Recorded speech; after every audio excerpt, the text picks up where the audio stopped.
Hello student, स्वागत है आप सभी का एक बार फिर से हमारे इस ऑफिशियल यूट्यूब चैनल में जिसका नाम है एज सोल सॉल्यूशन। मैं चंदन कुमार हाजिर हूँ आप सभी के सामने अपनी एक और नई वीडियो के साथ। सो गाइस, आज की इस नई वीडियो में हम बात करेंगे उन सभी स्टूडेंट्स के लिए जो बीए प्रोग्राम कोर्स के स्टूडेंट्स हैं, वो स्कूल ऑफ ओपन लर्निंग के, एनसी वेब के या फिर दिल्ली यूनिवर्सिटी के किसी भी रेगुलर कॉलेज के स्टूडेंट्स हैं। उन सभी के पास में बीए प्रोग्राम का कोर्स है और वो सिक्स्थ सेमेस्टर के स्टूडेंट्स हैं। उन सभी के पास में सिक्स्थ सेमेस्टर में जो है मीडिया इन एजुकेशन का सब्जेक्ट है। तो आज की नई वीडियो उन सभी स्टूडेंट्स के लिए इम्पॉर्टेंट रहेगी।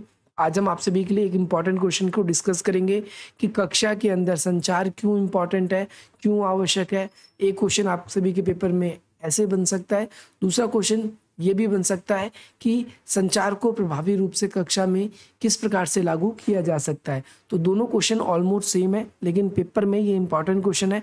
तो जब ये आए तो आपको कैसे लिखना है, सबसे पहली बात तो आपको यहाँ पर ये बताना होगा सहायक संबंधों एवं एक सुरक्षित अधिगम वातावरण के लिए।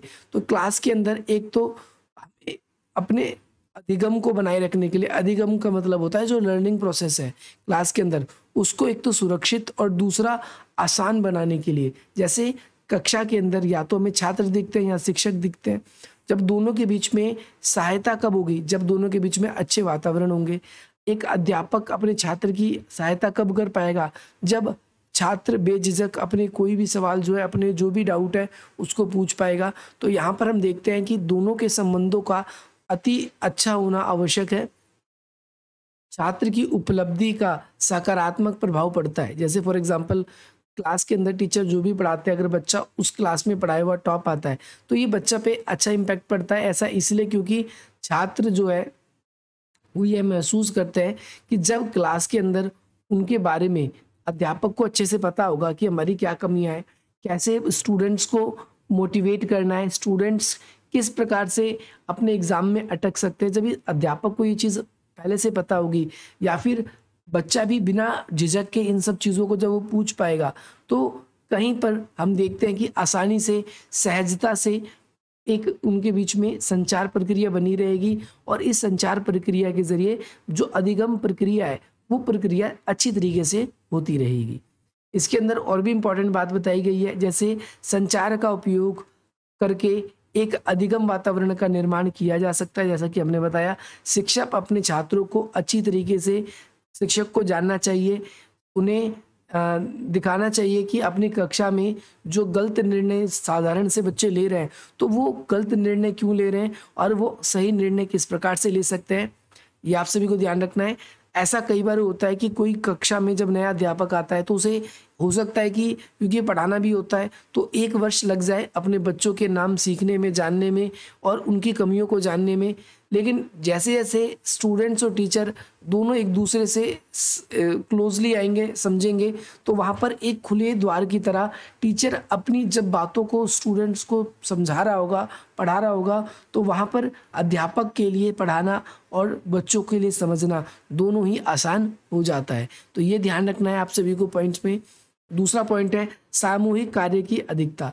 जब कई बारी आप सभी को पता है कि अकेले अगर कोई विद्यार्थी कार्य कर रहा है तो हो सकता है वो कार्य जितने अच्छे ढंग से होना चाहिए वो नहीं हो पाता। जब वो सामूहिक कार्य करेगा तो वो हो सकता है काम अच्छे से हो, क्योंकि उसमें कई लोगों ने अपनी कौशल का, अपनी दक्षता का, अपनी बुद्धि का, अपनी तीक्ष्णता का प्रयोग किया है और उसके बाद में उस कार्य को किया है। तो यहाँ पर हम इस सामूहिक कार्य को टीम वर्क के रूप में समझेंगे।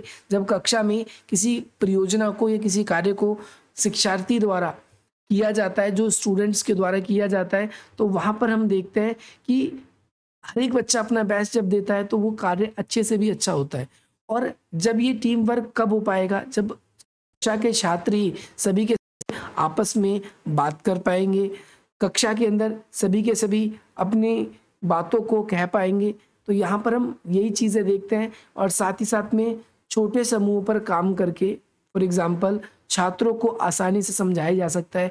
ऐसा भी नहीं करना है कि भाई बहुत बड़ा ग्रुप बना दिया, बहुत बड़ी टीम बना दी, पता लगा कि भाई दूसरे का नंबर ही नहीं आया, तीसरे का नंबर ही नहीं आया। तो हमें टीम भी कुछ इस प्रकार से बनानी है कि वो टीम ज़्यादा बड़ी ना हो, ताकि उसमें कौशलता से कार्य हो सके और दक्षता से कार्य हो सके, सभी को अच्छे अवसर भी मिले और सभी क्या है अपने डाउट्स को क्लियर करा सके, सभी अपनी प्रक्रिया के अंदर भागीदारी को सुनिश्चित कर सके।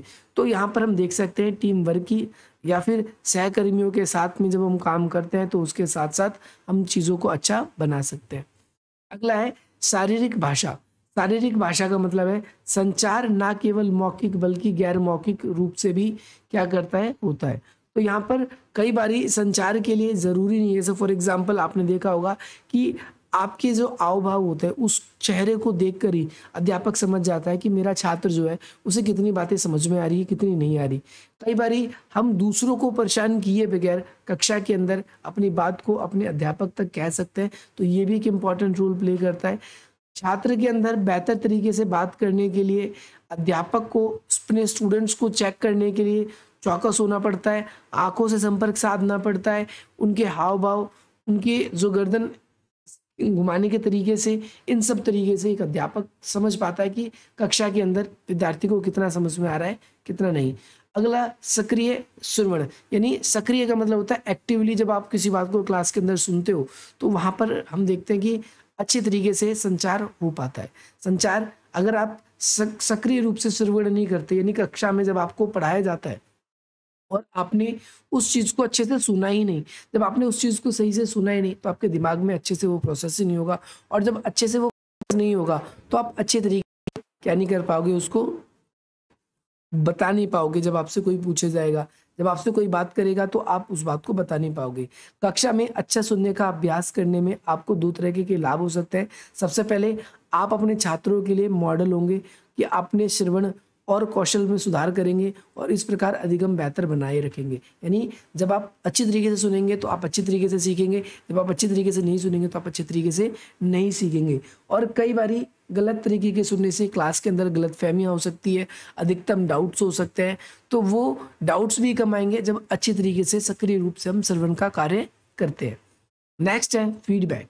जब आपने कुछ भी सुना तो उसको क्या करते हैं, आप बयां करते हैं और सामने वाला व्यक्ति क्या करता है, उस चीज़ को देखता है कि जो मैंने बात बोली थी, जो मैंने बताया था, क्या सामने वाले ने वही बात सुनी और मुझे क्या उसी तरह से मेरे को उत्तर दिया। अगर मुझे उसी तरीके से उत्तर दिया, इसका मतलब ये निकल के सही ये आ जाता है कि हाँ भाई हमारी संचार की प्रक्रिया जो है वो अच्छी रही है। कक्षा के अंदर हंसी का पात्र बालक बिल्कुल भी नहीं बनेगा और वहाँ पर क्या होगा कि एक सहायतापूर्ण और सफलतापूर्ण शैक्षणिक कार्य जो है वो हो जाएगा। विद्यार्थी जो है अगर अच्छी तरीके से चीज़ों को नहीं सुन रहा था तो वो अपनी इन चीज़ों को बदल कर वो अच्छी तरीके से सुनकर अपनी बातों को भी क्या कर सकता है, सामने रख सकता है। तो ये भी ध्यान रखना है। इसके बाद में आप और भी बहुत सारे पॉइंट्स हैं इसके अंदर, लेकिन आप जैसे इसमें एक बताया तकनीकी कौशल, इसको सुधार सकते हैं और पूर्णतः स्पष्टीकरण होना चाहिए।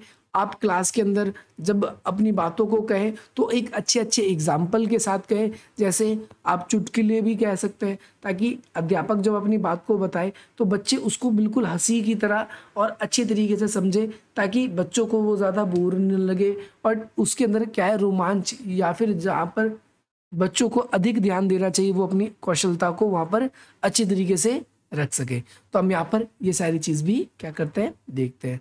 आई होप आपको ये समझ में आया होगा और ये वीडियो पसंद भी आई होगी। तो क्लास के अंदर क्यों इम्पॉर्टेंट है, क्या क्या चीज़ें इम्पॉर्टेंट है, ये आप सभी को याद रखना है।